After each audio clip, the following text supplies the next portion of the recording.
on blast. I'm wearing my super soft and comfortable On Blast podcast hoodie, feeling nice and cozy on this Wednesday evening. I'm John Chidley Hill. And I am Sheldon Alexander. And I'm going to start this by complimenting you, not for the nice hoodie, which, you know, we might be coming up with more of those soon, but because of this viewer comment from YouTube.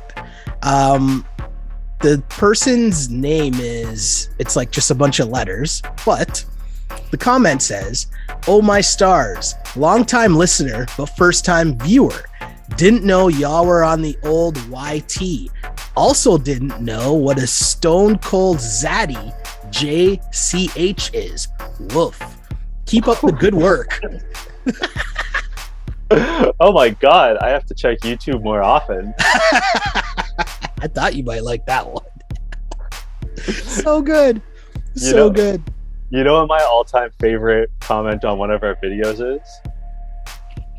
Okay. Years ago, because we only used to do videos for when we interviewed people. So it's only like our first or second video when we were interviewing a castmate. Mm-hmm.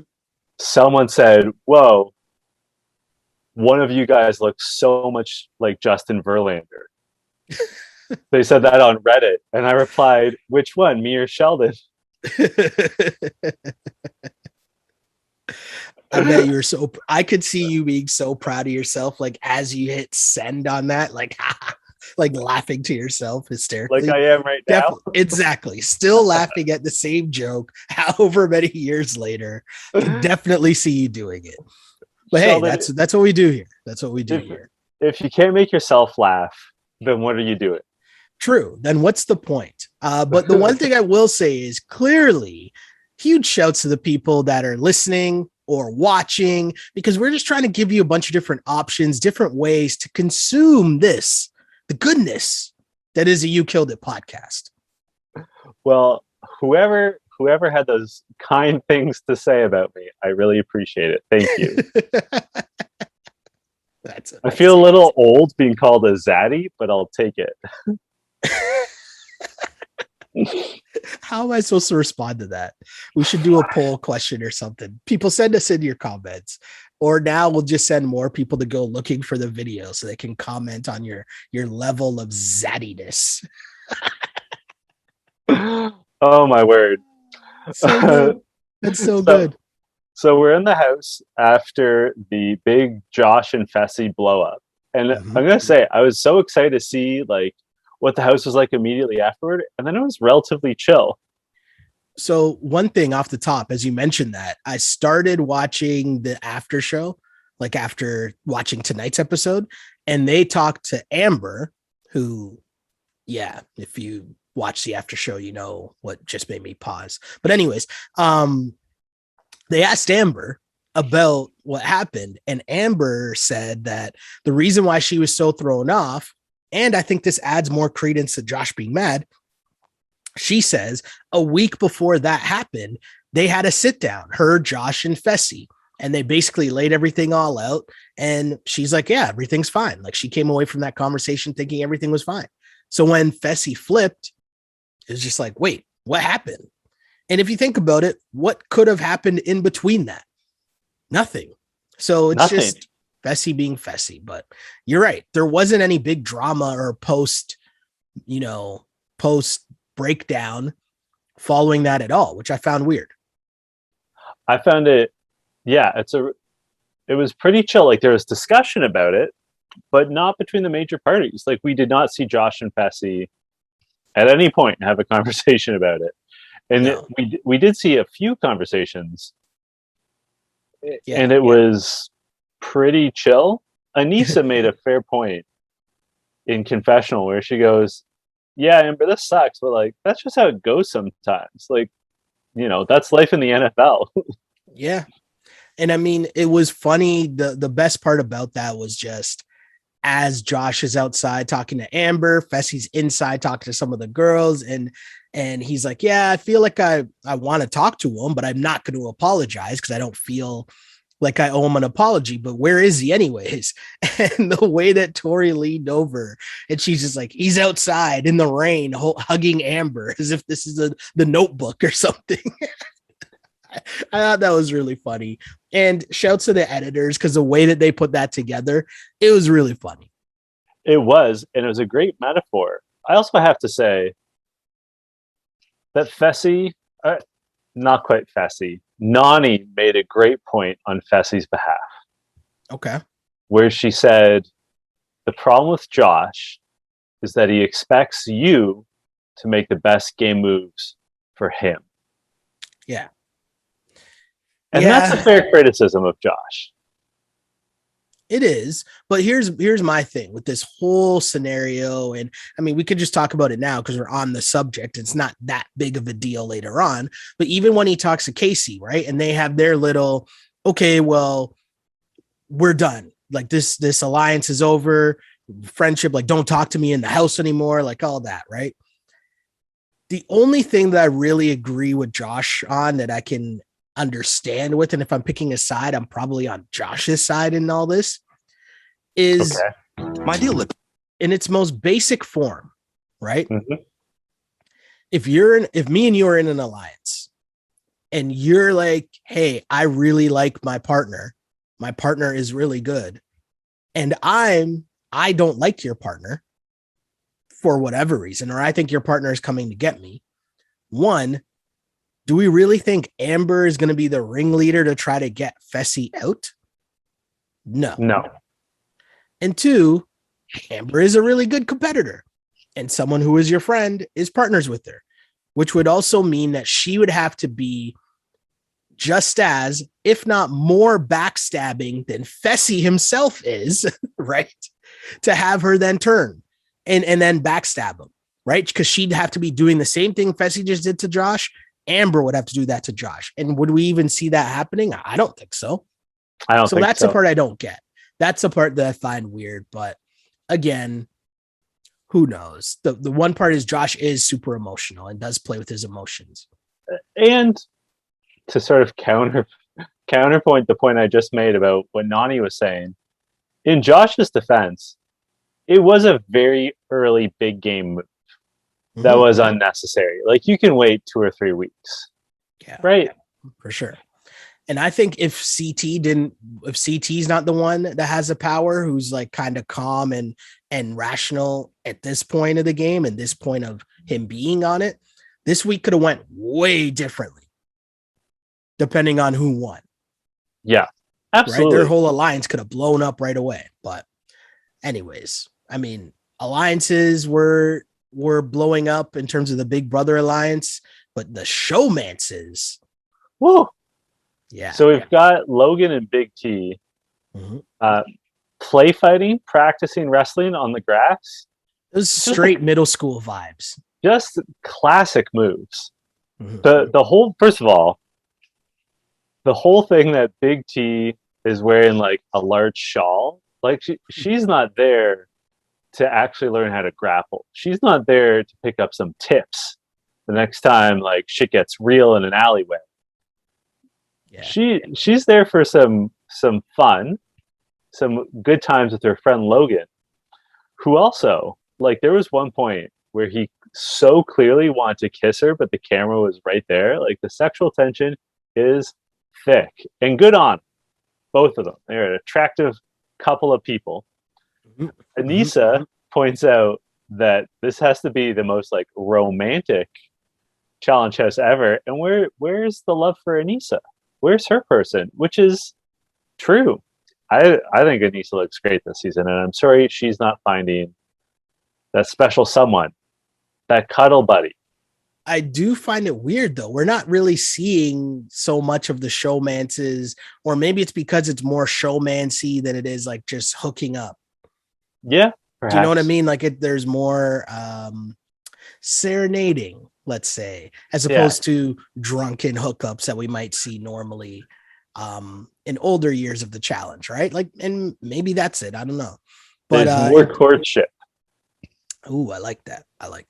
But like Nani and Casey, Amber and Jeremiah, like there's a lot going on. But hey, one person who I think is just having other troubles within the house just because of their ability to forget about showmance is just like maintain a relationship with his partner is Huey.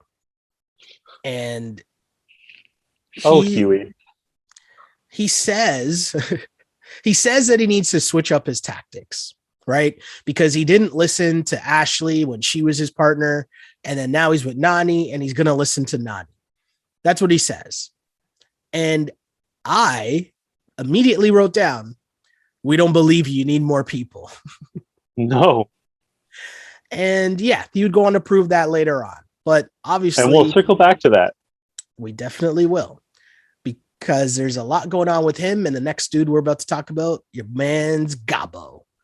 Gabo, Gabo, Gabo. Sorry, I've waited all season to do that. And this is my last chance.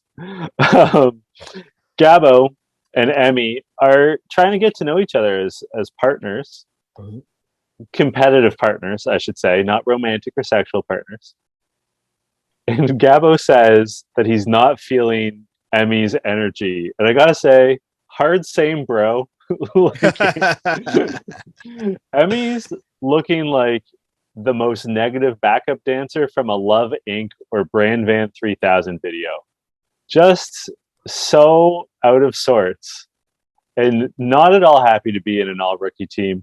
Really sort of shitting on Gabo, who granted is stupid, but seems like a nice guy. Like, seems like he's at least pleasant company and like trying his best with what the good Lord gave him. Like, you know what I mean? Mm-hmm.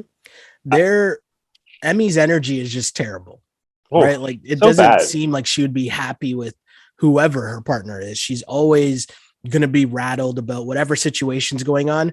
But teaming her up with Gabo, who he's a very much a happy to be here kind of guy, right? Yeah. And if you're like overthinking the game all the time, super serious about the game all the time, and then your partner is just kind of like, oh yeah, cool, hey, yeah, what are we doing next? I could see how that would be annoying for you. We'd seen earlier in this episode, he and Nani had a little chat because Nani basically was like, hey, sorry, I got picked to be Huey's partner, which I thought was nice of her and not necessary. But Gabo said that he has like two modes, good vibes and gladiator. And like, I see it. Like, again, not the smartest guy, but he seems like he just wants to hang out, work out, enjoy himself, be friendly. And I'm not mad at that. Meanwhile, Emmy is just like lying on the bench, sort of self-destructing.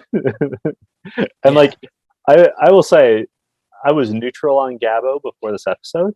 I liked him more by the end of this episode. Not that he like blew me away in any way, shape, or form. He just seemed to take everything in stride and like compared to the behavior of a lot of other rookies and a lot of other people, he seemed like the reasonable one. Totally true. Totally true. What did you think of this challenge? The actual like daily challenge. I mean, it was very interesting because it was basically an assortment of an obstacle course.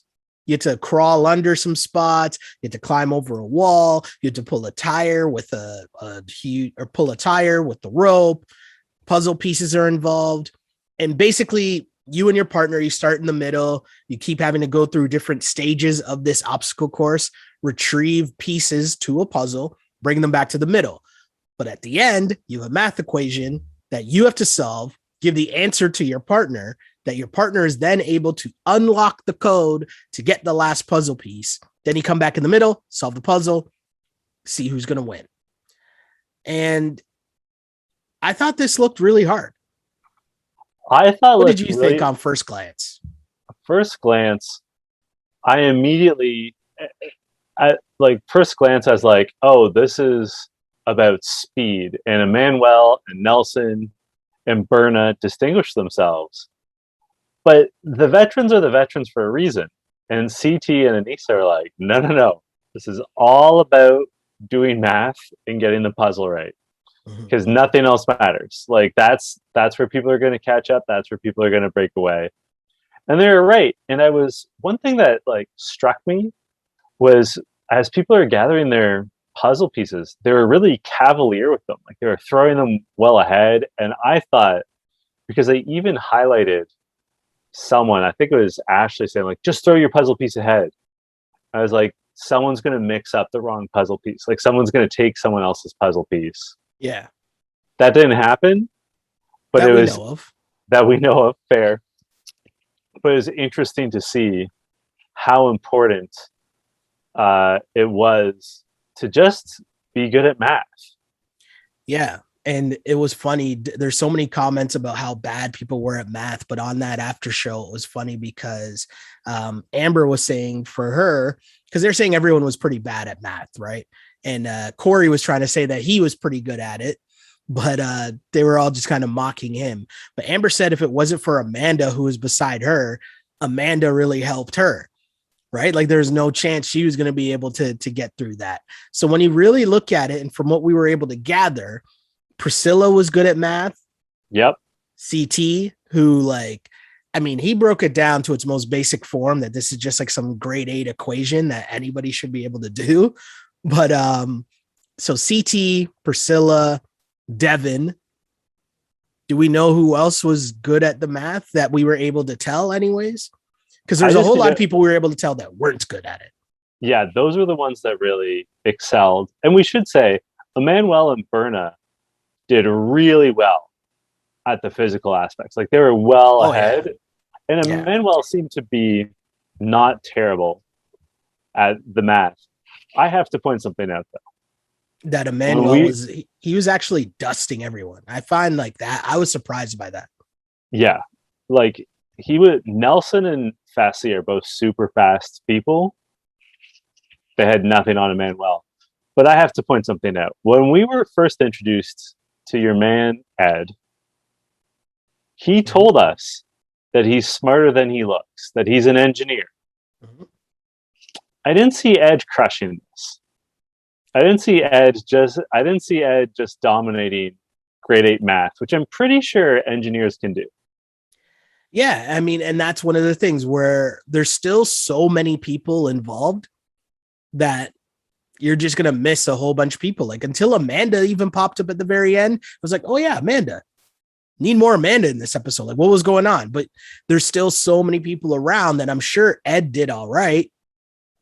But you're right. I don't even remember a scene with Ed during that whole daily challenge. And what I do remember though is Berna talking about how she didn't take math in school because she's in the circus. And CT was just kind of dumbfounded by that. But when you really break that down, it's like, that's really interesting. Like we're in Canada, right? So I always say this is a underwritten story that we never really talk about in our Canadian sports culture because we're too busy always talking about the NCAA doesn't pay athletes, NCAA doesn't do this. And I'm always like, nobody asked what college Sidney Crosby went to. Nobody ever asked that question, right? You've never heard that question ever asked before. Nope. But my point is, even like with the junior hockey stuff, we kind of like let that slide when we're just like, oh yeah, how did they do in high school? I don't know. They're at, what do they call them? Like billet houses or whatever? Yeah, billets, right? And it's like, for whatever reason, that's where my brain went when CT was like, oh yeah, she didn't really take math. She was in the circus. I was like, oh, it's interesting. I thought you were going to go on a deep Cirque du Soleil tangent, and I thought we were going to learn about your unbridled passion for Quebec's finest cultural export, this side of Celine Dion, but I guess not, judging by the look on your face right now. I would big up Chris Boucher more. Don't worry.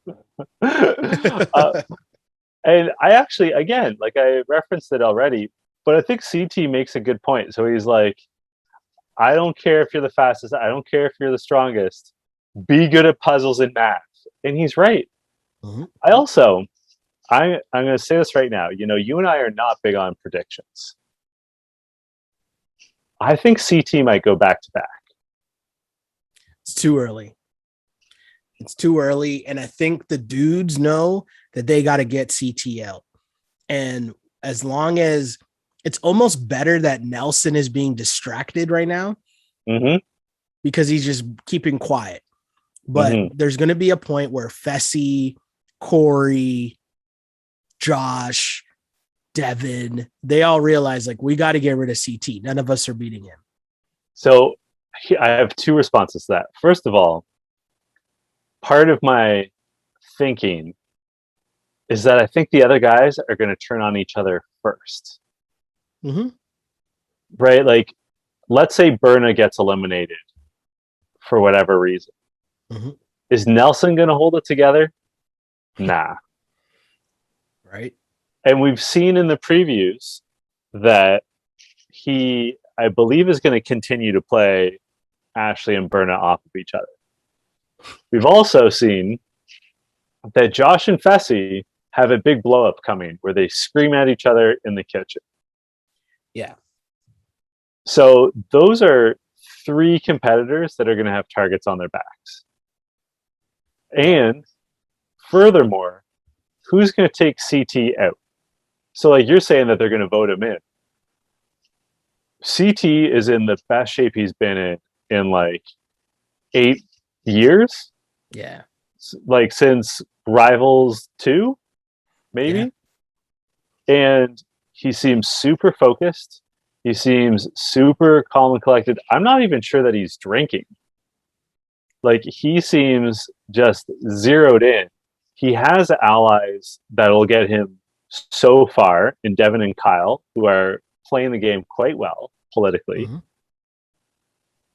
He's like, you're right that eventually people are going to be like, we got to get rid of this guy because we do not want to see him in the final. But I don't see how you get rid of CT. No, you make valid points. It's going to be super interesting to see how this all plays out, because it's basically, can the Nelsons, Fessy, Corey's keep their games in check long enough to get rid of CT before turning on each other? He also, of any competitor on this season, he's one of the few where I can say with confidence he can win a daily challenge pretty much on command. Mm-hmm. Yeah, right? Like, I mean, he can just like be like, yeah, okay, this is a must win. I'm gonna win, and he'll probably do it, or he'll be damn close. Yeah, no, he's definitely locked in. He'll definitely be in the mix all the time as long as his partner gives him a decent performance. And let's be honest, Berna's been pretty good. So, yep. You know, they were obviously going to give this one a good go, and he's a very good partner to work with in terms of, you know, in this one, when it became puzzle time, all right, step aside, I got this covered. And as cocky as it sounds, it's extremely accurate. Yeah, he's not wrong. We can't say that our guy CT was wrong. We're skipping over an important thing that happened, though, Sheldon. Very important. Very important. Anissa, who we are a big fan of, she takes a spill and gets hurt. She immediately recognizes that she has dislocated her shoulder. I thought she was pretty badass saying, like, just give me a painkiller and pop it back in.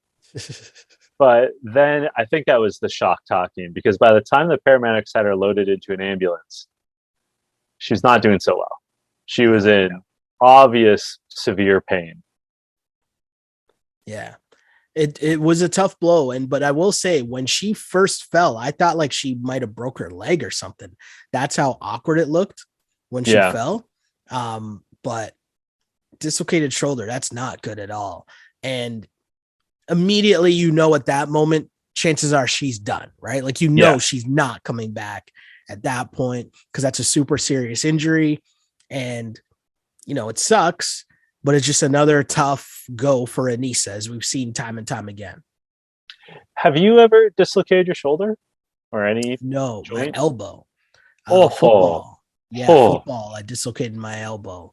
It was a fumble, and I jumped on the ball, and then just a helmet just went through my arm. Also trying to jump on the ball. You know, I kind of remember that happening to you. I think I remember you being injured. Yeah, it was in grade 9. Yeah, it was in grade 9. Yeah. But then you would know, maybe our listeners don't know, but if you have dislocated a joint multiple times, what happens is your muscles expand to try to protect the joint. Yep. And the fact that Anissa instantly recognized what had happened to her tells me that she's dislocated a shoulder before. And so you can't get it back in until the muscles relax. And that takes like 24 hours. And then like everything's sort of fucked up, right? So yeah, when I dislocated my elbow, it was kind of it was honestly the worst pain was them putting it back into place. Oh yeah. The drugs didn't kick in yet. And so one doctor actually came and he's holding me, like he's standing facing my feet and he's holding my shoulders. And then the other doctor is facing him the other way and he's holding my arm, my wrist, forearm. And then he's like, okay, we're going to try to pull it back in place. And so they both pull in opposite directions because they're trying to pull and then roll it back up. And so they do that once and I'm just screaming. Like it is honestly the worst pain I've ever had in my life. I've said this on this pod before. I don't have enemies, right? But the saying of I wouldn't wish this on my worst enemy. Yeah, it was the worst pain. So they do it and it doesn't work. So he's like, that's so much worse. Oh yeah. And so he's like, all right, let me try this again. He's like, if it doesn't work, you're going to have to get surgery. I'm like, can't I just have the surgery? Give me the surgery now. I'm like, I get drugs if I have the surgery, right? I'm like out cold. And he's like, yeah, but no, we got to try this again first. We got to try it again. I'm like, are you sure? He's like, yeah, don't worry. We'll try it again. He's like, all right, we're going to do it again. And then they both did it again and it finally went in. And I was just screaming. Like it was the worst pain. Again, the worst pain by far I've ever felt in my life. Again, two grown men pulling your dislocated elbow in opposite directions, trying to like pop it back into place. It was horrible. One other important thing that's coming out of the daily challenge is that when they do badly, when they perform poorly, Emmy immediately starts criticizing Gabo, telling me basically that he didn't live up to his end of the bargain. I thought this was a really bad look for Emmy. Well, no, but it does lead to my line of the episode. Okay. Where Devin says, although they both look like they have murdered several people in their lives, I don't think that will help them in competition. That had me laughing. The thing that I find really funny is that if you're Emmy, right? Mm-hmm. Can you really get mad at Gabo for just being Gabo? Like, you know that going in. What is your expectation? Like, as soon as you hear that this is going to involve some form of math, you know you're going to lose. You're going to try. You know he's going to try. But you can't get mad at him. You can't get mad at him. And also, half the house is bad at math. Like, let's not single him out. Like, Berna said straight up, I did not take math in school. Right? And, like, look at the vets. Kyle jokes about how dumb he is all the time. Corey and Nelson are not wizards. Casey can't do math. Like, you have a 50-50 shot of having someone who's bad at math, although that might not be a value, that statistic to the group, because most of them probably don't understand what 50-50 means. Like, it's you just have to accept that's what happens when you're on the challenge. You're going to be paired with someone who's bad at math. Yeah, I just think it's completely unfair to get that mad at him and then to like be mad at him, but then make a scene. That part's unnecessary. Even if you are mad, that's not the way that you have to go about it. And that's the part that was really disheartening and just like, really, what are you doing? But par for the course with her. And also, I can understand getting mad at someone who makes a bad decision or who lacks effort. He didn't make a bad decision. He didn't lack effort. Like, he was trying his best. Agreed. You can't ask for anything more. Agreed. So back in the house, Logan is worried about his partner, as he should be. And he wants to go right into the elimination because he wants to be able to pick his partner if he wins instead of just be left with the partner. And he thinks he has a good chance of beating Gabo because most often than not, if he has to go against Gabo, he has a pretty good chance in most things against him. Now, is this train of thought, is this a good idea or a bad idea? Leaving out the, knowing what happened, but at this moment, what did you think of that game plan? And Josh actually trying to counsel him and be like, no, dude, don't do this. I actually think it's sort of a good game plan. Okay. And I'll tell you why. At this point, the rookies no longer have the numbers. The veterans are running things. Being on an all-rookie team means you're going in for sure. Logan knows that it's likely he's going in already. Might as well try to make the best of the situation so you can control the variables. Ask for Gabo and hope for the best. Because who are your other choices to go against? Emmanuel, who is, powered by the night, and also has proven himself time and again as super good and competitive. But with Gabo, maybe you'll get something that has to do with the puzzle. Yeah. Or math. No, and then you sure. can exploit that. Which other, or Huey? Huey's the other target. Yeah, the point you make is great. The only thing that I hesitate on is with the skulls being removed, it's like, do you really want to just throw yourself in? Because you could just bypass your way for a while and not ever have to go into elimination. Like, you're almost at the point where the vets are going to start picking off each other. So if you just lay in the cut for a couple more weeks, do you have to put yourself in? And that's a part that I find interesting, but I do like what you're saying. I do understand your viewpoint on taking control of the situation and doing the math of, hey, I'm going to go in now against Gabo instead of having to go in against who knows who. Mm-hmm. So that part makes it very interesting. I'll be honest on that sense. I'll tell you what I thought was interesting. Ed's Dance Moves. And I'm going to tell our listeners up here in Canada, once again, it was just the generic random music. Yeah. I feel like this scene would have been accentuated by an actual song. What's your prediction? Sure. What song do you think they played? I feel like they're on a 2000s vibe, so it needs to be some like Nelly Hot in Here or something like that. I don't know. I agree with you. That's got to be 2000s vibes. It's definitely Pretty Fly for a White Guy by The Offspring. Yeah, that's fair. That's right. Fair. If you're right, though, I'm going to accuse you of cheating. Just so you know. Having some sources, I'm just letting you know. That's fair. Fair enough. But there's other interesting things going on in the club. Specifically, Devin and Logan have a conversation where, again, Logan's floating this idea, as he did to Josh, about how he wants to go in. Mm-hmm.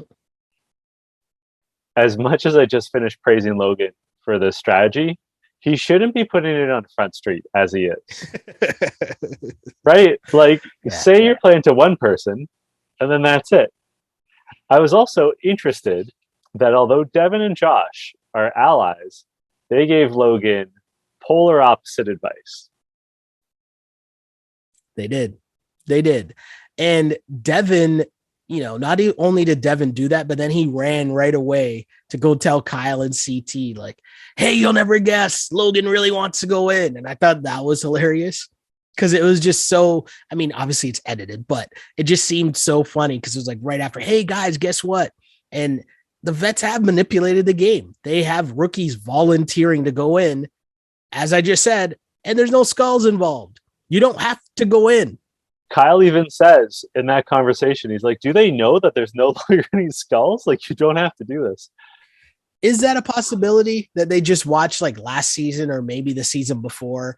And they're so. Just like, they're like, oh yeah, no, you have to go in, right? Yeah, I think that's possible. Okay. Because I think these Europeans, they're not all European. I should not say that. But these people from around the world, these rookies, mm-hmm.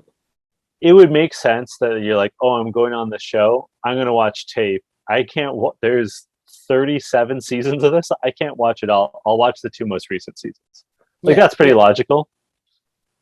So I get, and if you think of it, if you watch the past 2 seasons, you would see basically every cast member that's on this current season of the vets, right? Like, you'd have a sense of pretty much everyone.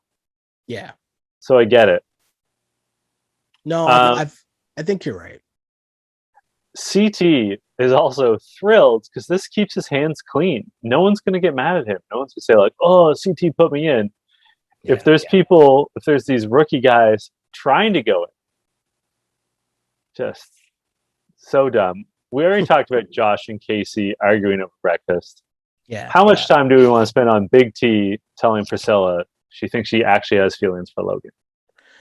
Well, I mean, there's not really much to break down. I think we already know that her and Logan really like each other. We know that, they cuddled up, they got in the bed. I thought it was pretty funny that she says he's good with his hands. And then Logan said she was kind of like an octopus in the bed. And I was kind of like, what? Okay, sure. But other than that, like, there's not much more to break down. Big T's a really nice person, super positive vibes every single season she's been in the house. So she just kind of needed someone to match her positive vibe energy, and that's Logan. And as mentioned, the power of the beautiful accents, it's a thing. They're both attractive people, and as you said, they're just nice. Like, I'm rooting for them. Like, I hope this is real and not just like a showman's, not just like a relationship of convenience. Because, I don't know, I like them both. I like it. At this someone's point, someone's gonna correct us and say, because they were talking about it on the after show, but again, I never watched the whole thing. So someone's gonna correct us about what they said about their relationship. I don't think they're a thing, but whatever. listen, I'm like Kyle. I'm a fan of love. I love love, and I'm rooting for those crazy kids. Yeah, Kyle was trying to get his Maury Povich on. I'm curious, who's your favorite rookie so far? Either gender.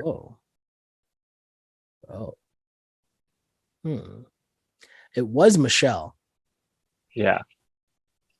But you know what? You know what's funny? Jeremiah. Okay.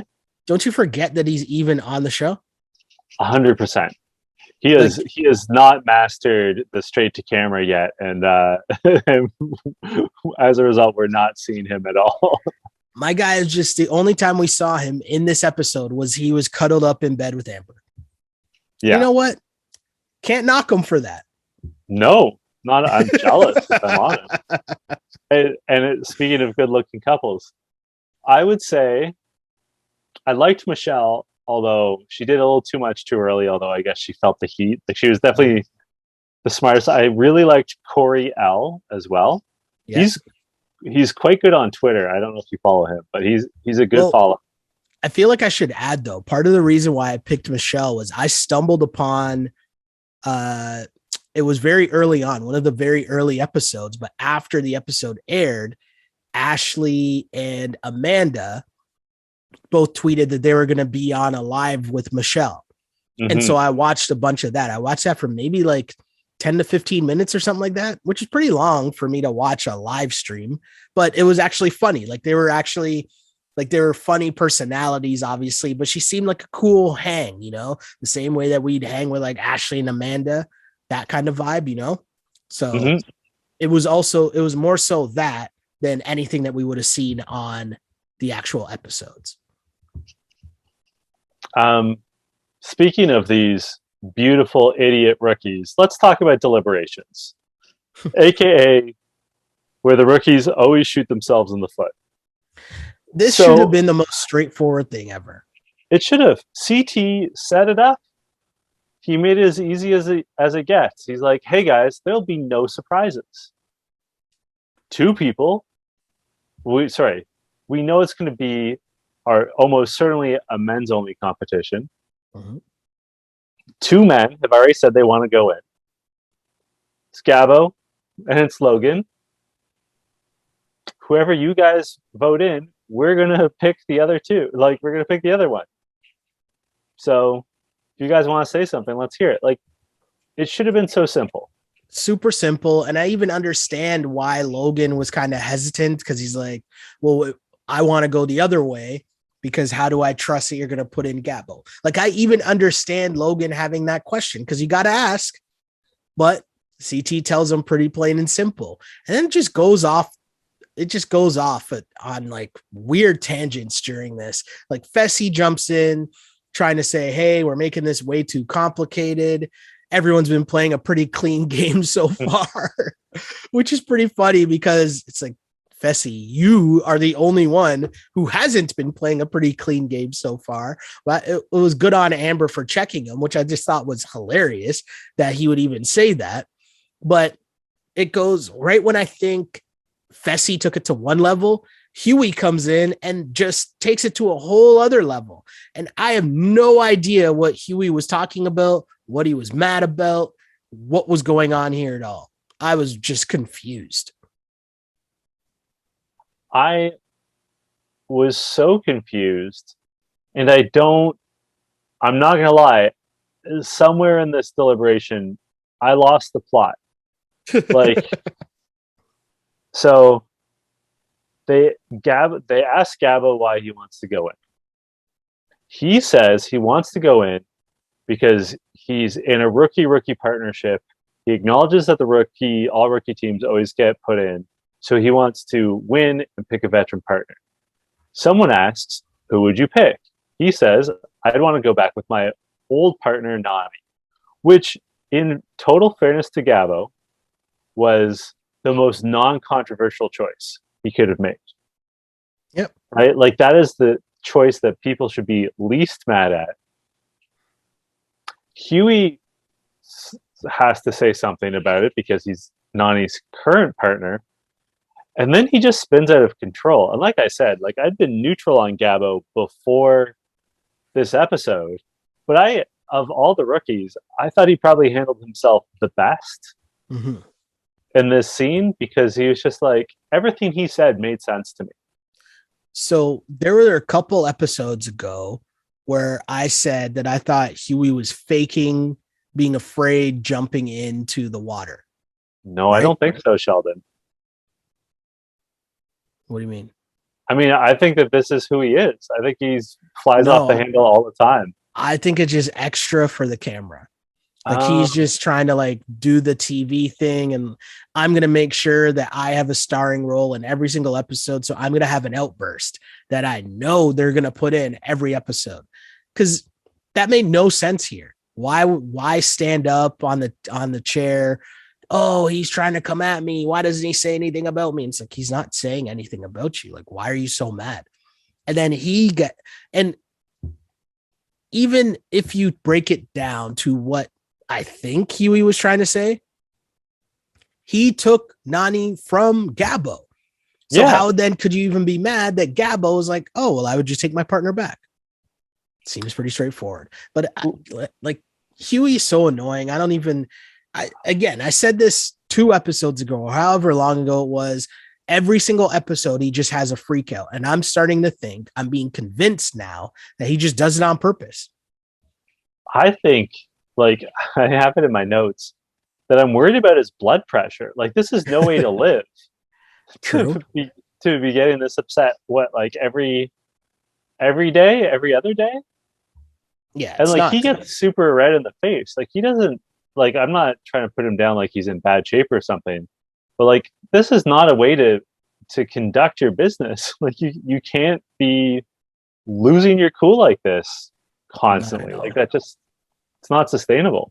So for his health, Huey, I hope you ease up off of doing it for the gram like this. I was hoping that he would keep going and then they would be forced to throw him in. But yeah, I kind of wondered if that was going to happen. Yeah.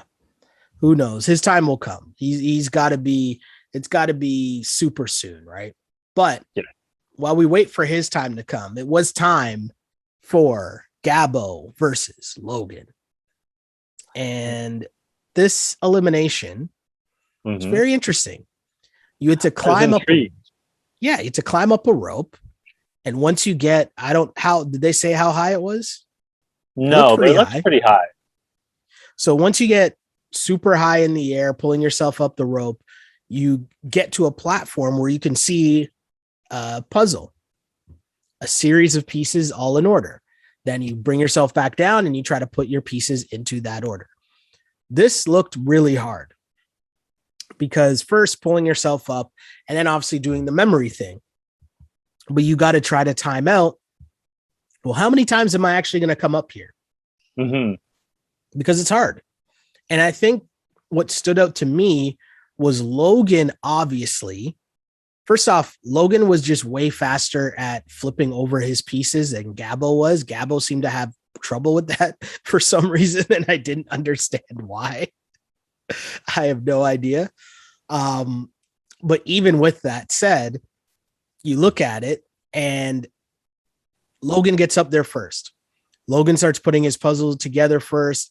And I think what really screwed him over was he mentally in his head told himself, well, I just need to go up one more time. And then after he did that, and when he got back down and got the check and they said no, he was mentally drained because he mentally already checked out that I don't need to do this anymore. Because at a certain point, when you're exhausted, it becomes about your mind, right? It's mind over matter at that point, right? Like at a certain point, once your body's exhausted, it's about telling your brain, no, push through, push through. And I think he already got to the point where he's like, oh, I'm done. Like I have no more. This was the last time I was going up. And it's like, no, check's wrong. So they keep going back and forth. But at any point, did you think Gabo was going to win? There was a point where I thought Gabo was going to win. When Logan, like you said, was gassed out, and he says in confessional that he was too tired to go back up the rope. So he just kept like turning them around and like moving the tiles around, hoping because he knew he was close. Mm-hmm. I thought, oh man, you're going to do that and you're going to actually get further away from being what the actual puzzle is. And by that point, Gabo had like all but two of the pieces in. Like Gabo was pretty close. It got to the point where Gabo actually got what he thought was done and had it checked. And Logan had like called for 3 checks in a row and they were all wrong. Eventually TJ says, you got to go back up, man. And I have a question. I've never been good at climbing ropes. Okay. And I know Logan said that he's training to be a firefighter. But he was going up just with his arms. Surely at some point, it's a little bit slower. But if you use your legs, doesn't that take some of the work off of your arms? Like you're so gassed. Like why not use your feet and your legs to sort of inch your way up? And like it's more about pacing. Like I didn't understand why he was so dead set on the all arm strategy. Also, the way he was doing it, like you have to engage your core more because he had his like legs rigid. I didn't understand the thought process there. Do you have any insight into rope climbing? No, but I think that I don't. But I think that the one thing I was wondering was the role that the other, like, because they're attached to another rope, right? Yeah. So I wondered how much of that was a support as opposed to, is that helping you? Like, how much of an aid is that to where you don't need your legs? Because your legs, I feel like in that moment when you're pulling yourself up, your legs are kind of the support more so than they're actually helping you pull yourself up. Do you know, am I explaining that properly? Yeah. Well, I do think the rope was helping them because like when they were hanging up there, like comparing the answer key to the actual puzzle. Yeah. Like it didn't seem like they were straining themselves. And then when they come down, they like, Logan just like hung there. Like they were for sure getting lowered down. It's like you repelled down. Yes. Yeah. No, I totally agree. Totally agree. Gabo,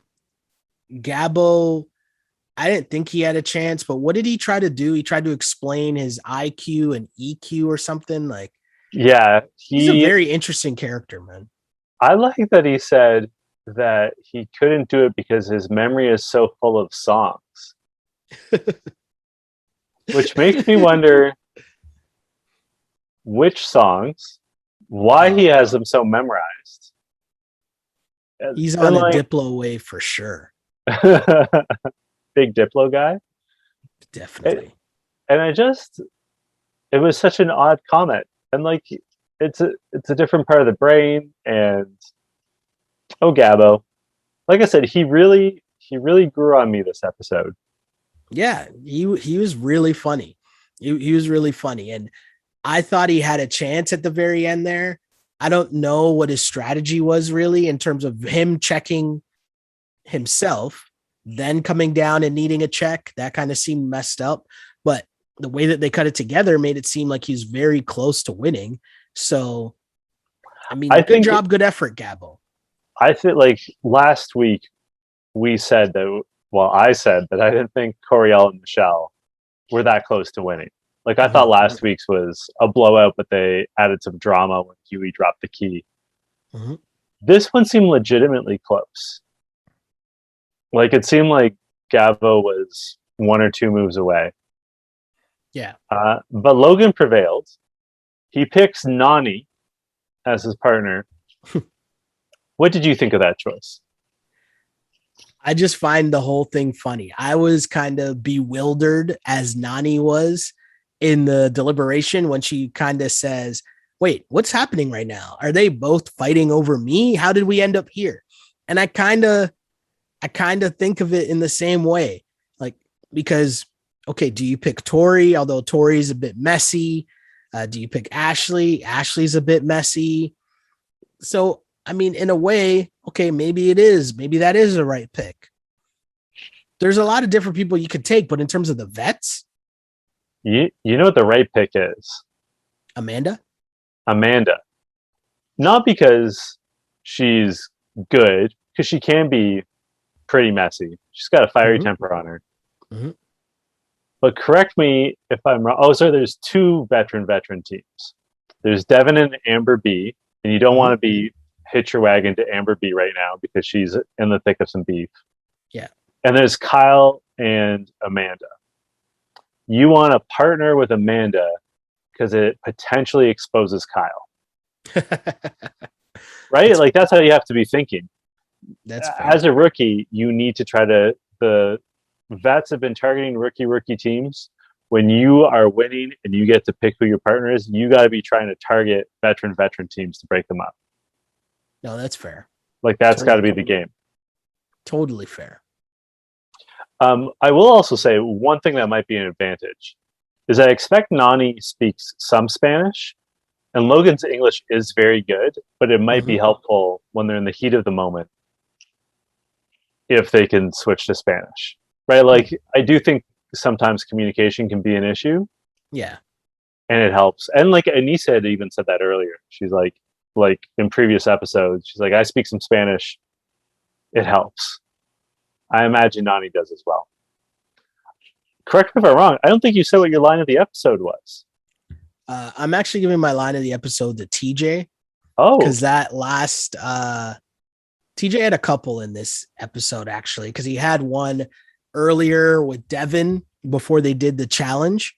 And Devin's like, because he said something about it's going to be really muddy. And Devin, oh, maybe I should find it because I don't want to misquote it.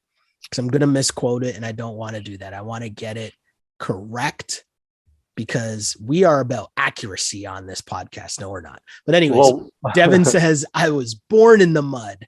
And he's trying to be like all cool and tough. Like, oh, I'm ready for this. I was born in the mud. And TJ says, it's true. He's a pig. Well played. I know I already gave it to Kyle for me, but I want to give an honorable mention. Okay. Amanda says of Gabo, you're from Hungary? You've got to be hungry for that money. Get your ass up that rope. I love a good dad joke, Sheldon. That's terrible. Terrible. I heard a really good dad joke today. Do you want to hear it? No, I was going to say my actual line of the episode, which was from TJ to start because they did a very nice tease to break. Yeah. Where he announces the two dudes are coming in. Okay, cool. And he says, well, I never said the women are off the hook. And then it goes to commercial break. And he comes back. And they're like, repeat it. I never said the women are off the hook. I mean, they are. I just never said it. Don't ever assume. And I was like, TJ, that's why you're the man. Because I'm waiting for him to do the trick. I'm waiting for him to trick them and be like, haha, you guys now on the spot have to vote in another woman to go in. There's one other thing we have to talk about. And that is, so we talked about Logan and Nani being partners. But Huey and Emmy are now partners. And I'm going to throw this out there. If I were a vet and I was in this house, and presumably, and let's say I win the next daily competition, I'm leaving Huey and Emmy alone. Yeah, I could definitely see that. I want Huey and Emmy around as partners for as long as possible, because they are going to hate each other. They're going to get nothing done. They're going to blow up their own spots. They are going to do literally everything wrong, and you definitely want to see them in a final. Like, that is the ultimate layup team. I would just let them cook. Just let them do Huey and Emmy things. He freaks out before every competition. She freaks out after every competition. Just have at, guys. I'm going to go after Fessy or CT. Like, that's my move. Like, this is where you shoot your shot. You leave those rookies alone. What do you think? Totally agree. I mean, just what's the point? Take care of them. And then on that point, you don't have to be partnered with the other one that ends up staying. Yeah, true. You don't even run that risk of somewhere down the line being partnered with them. Yeah, and there's also the chance that they could win the elimination. Yeah. And then also switch true. partners and pick you. Also true. I have to ask you, Sheldon, who killed it for you this week? I'm going to keep it simple, and I'm going to say it's CT. Because I think he just put in a very solid performance. He won that challenge fairly easily in the way that CT does. And yeah, I just give him mad props for that. Cause I think that CT I was waiting for him to do anything in this season. And like, just because he's been in the background, he's had some solid performances. He's had some funny confessionals, but I felt like this was finally his reminder that, hey, I'm the champ and I'm here and y'all need to start taking me seriously. So yeah, CT, you killed it for me. I'm going with Logan, which again, on the note of keeping it simple, he called his shot and it worked. Yeah. Totally. That is a big deal. And Huge he's props. in a much better position than he was. Not that being Anissa was bad, but that she's injured, which is bad. Mm-hmm. And he and Big T are getting along, right? So he's winning in the challenge. He's winning at life. What more can you want? And I don't want to say he's out of the woods yet, because, I think they're going to continue to target rookies. Mm-hmm. But now he can at least say, hey, I've already been in once. Like, I don't need to go in. And he's maintained good relations with Devin and Josh and CT and Kyle, even though I don't think he quite sees what they did to him. Well, Josh didn't, but it was all around a pretty good episode for him. I also thought he came off as very nice and classy and respectful when Anissa got hurt. Like, he looked genuinely concerned. Yeah. He looked pretty upset when she was leaving. He's a really genuine dude. You could see that. Yeah. Where can the good people find you on social media? You can find me on Twitter at Shell Alexander, Instagram Sheldon Alexander, and of course, like and subscribe to the YouTube page as well, which is under Sheldon Alexander. Apparently, watching us on YouTube is the move. Apparently, that's the best way to consume this product. Something like that. You can find me on Twitter and Instagram at jchidleyhill. Apparently, it's worth checking out photos of me. Until next week, this was You Killed It. You killed it.